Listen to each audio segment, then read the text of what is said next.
So hello guys, karon Friday 4:30 manguli na miss. Ang na-finish lang namo kanina siya na area.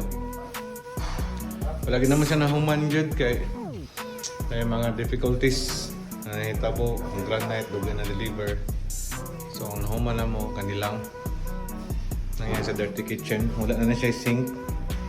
Kumbaga marag ilahan ning katinganan siguro diri magkadtad sila diha. Marami na sa loob.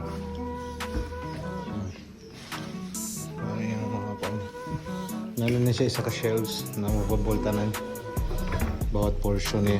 Dara. So closing tanan ng among door guys na ginagamit. So closing among hinges na ginagamit. So mao po niyang ihang kuan. Yang main wala na mo nataod ang granite o ang backsplash kay dugay na deliver ang granite. Alakanin na po sa oras kay alas 4 na pwede ang alas 5 lang pwede tadrip sa basta Friday.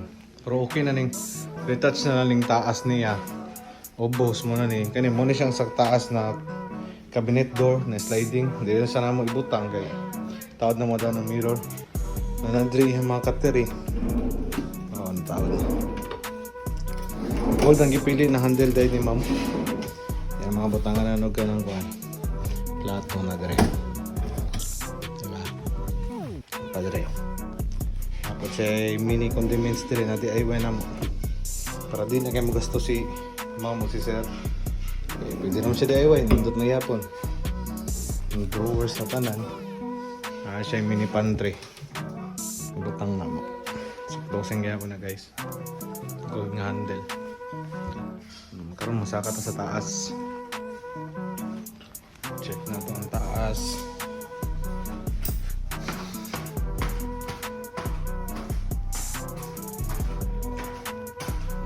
Mayroon na sitwasyon diri. Medyo kalat pagit. Wala pagit siya ng kuhan.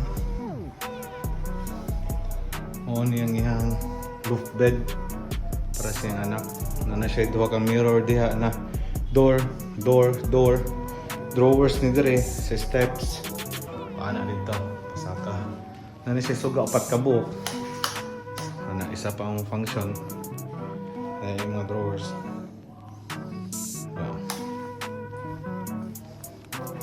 karon dito sa kuan pikas na pang ibang doors dire. So kung pa rin naman siya yung cabinet pamanay na po niyo kasi nakita tangan na nag-handle tanan tapos na yung door ipangutang ng handle na siya retouch gamay yung drawers dali tapos na siya yung shelves dali pero movable lang siya pareha dali na portion movable kaya pa yung shelves na nagbotang actually dako ka na yung cabinet.